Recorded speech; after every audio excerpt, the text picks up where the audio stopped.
I think we need to move forward, right? Yeah, sure. Forward ever. 2018 is there, so the qualifiers will start. Okay, Austin, where are we going now? I think other results we actually played yesterday. It wasn't all about Nigeria. I mean, Morocco, of course, they're the first team to qualify right now. Nigeria joined Equatorial Guinea for not qualifying. South Africa likely to join because they have 2 more games to play, and they're third on the table now. These are the other results coming from Afcon late last night. Togo and Tunisia goalless, despite the fact that Adebayo returned to this squad to actually help them to qualify, but they still stand a chance of getting to the 2017 African Cup of Nations.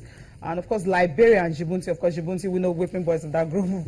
I think Liberia definitely want to qualify for the Nations Cup. After the last time they qualified was when George Weah was still playing. He was their captain at that time. Angola and DR Congo. Angola, of course, losing at home. Uganda and Burkina Faso not doing so well. Goalless it ended. Of course, the big game of the night, the most crucial of all, it ended in favor of the Pharaohs. That's the results coming from the 2017 Africa Cup of Nations. Morocco, of course, they've qualified. In Group F, if you check how it is right now, they're 6 points clear of Cape Verde, who is the top-ranked team in Africa. Sometimes it's not about the ranking, and it's about how your players actually want it more. This was how it ended in on the table.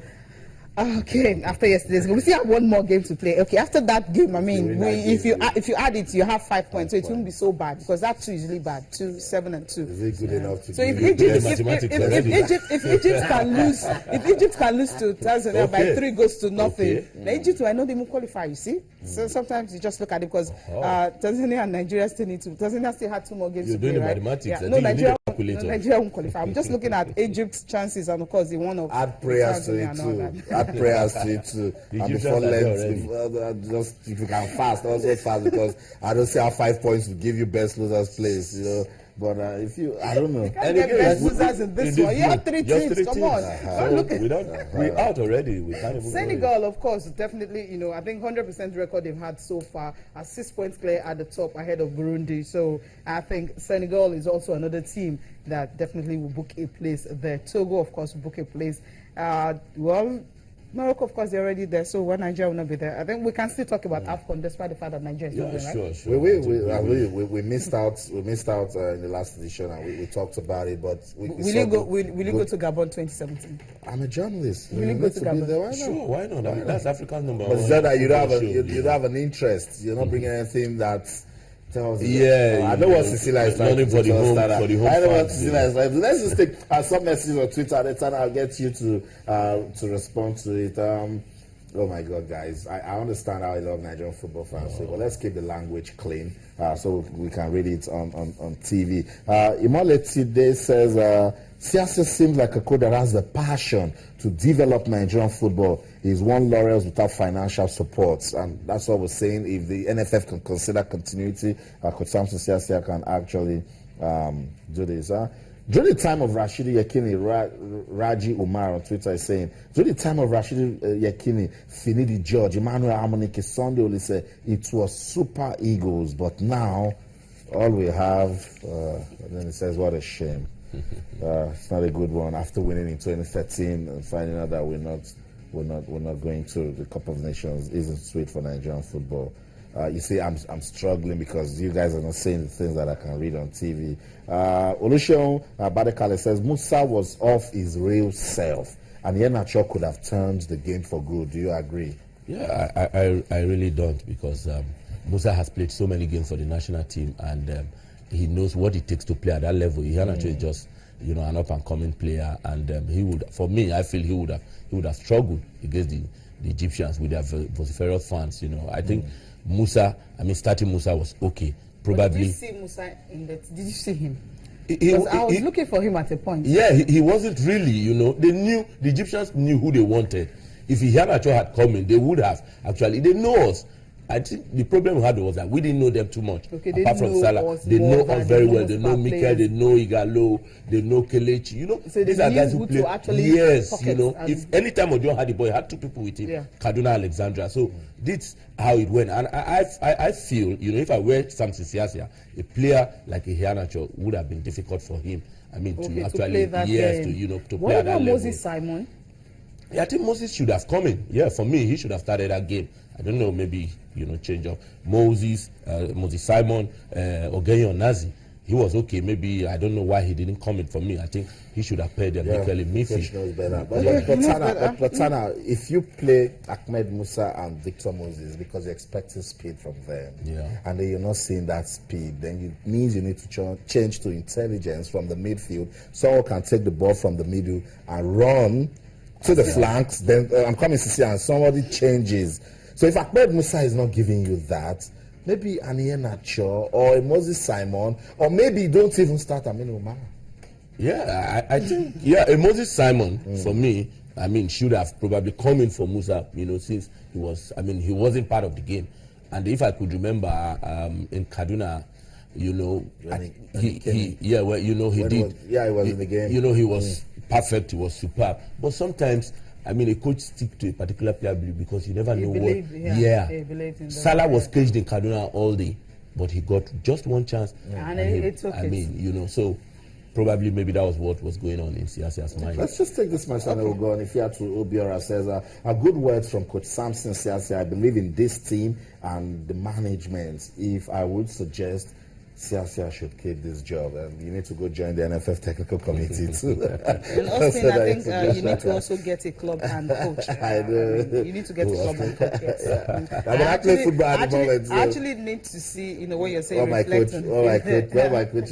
Gary Neville. See Gary Neville. See Sunday Olise. So you have to join the future because you need to actually get a club. We can start with the Channels Bombers. Don't worry. Channels Kiddies Cup? No, Channels United. Channels football team. We're going places. We've told you guys that we're coming to win the NUJ Cup. Every cup available for the media, we're coming to win it. Okay, before we go quickly, we're going to talk about Novak Djokovic. Of course, he's being rampant in Miami and all that. But up against him in quarterfinal is going to be Thomas Berdych. So that is going to be difficult for him because Thomas Berdych was able to beat Frenchman Richard Gasquet 6-4, 3-7, 7-5, and it was more like an endurance contest stretched for 2 hours 13 minutes. So Djokovic should definitely have a bigger opponent in the quarterfinals. Thomas Berdych likes it. He likes the marathon games, but come on, with Novak Djokovic, he should be ready to start going to the baselines. Run there, pick the ball, returns it. By the time he goes there, picks the ball, returns it. Then we'll get to know how long his endurance can go. But that's Novak Djokovic for you. And he just looks at it as, okay, maybe let me give this guy 2 games. You get that 2 games, and then you're relaxed. And then you find out he's winning the first set. And then look, that's what champions do. They just read the game and then they take it away. For Novak Djokovic, at this stage, it will be very difficult to see somebody push him off that number 1 spot. He's been all, as far as tennis is concerned, he's undisputed number 1 at the moment, and he's not even ready to relinquish that position. I think that this year, I don't think anybody will be able to do that. Nobody's going to do that. Okay, we'll see how it's going. I don't think. Okay, Sila, let's talk some boxing now. At least we're taking it away from the Super Eagles. We just talked about Djokovic. Let's talk boxing now. Was this threat that boxing might be banned from the Olympics? I think it is coming from Chris Eubank Sr. He says that boxing should not be banned, following the brain injury that Nick Blackwell actually suffered. So if boxing is banned, it's going to be more dangerous because people will actually go on the ground, to still keep with it. Blackwell actually collapsed in the ring after the fight was called off in round 10 because of a swelling over his left eye. He remains heavily sedated in the London hospital, but his condition is not deteriorating at all. That's what the families are saying. But the surgeon actually operated on him. Operated on Michael Waxin after he suffered brain damage in 1991 in the fight with Eubank Sr. Said medical procedures were followed properly, but insists that the fight should have been stopped earlier. That situation, when they see situations like that, it should have been stopped earlier. So what Eubank Sr. is saying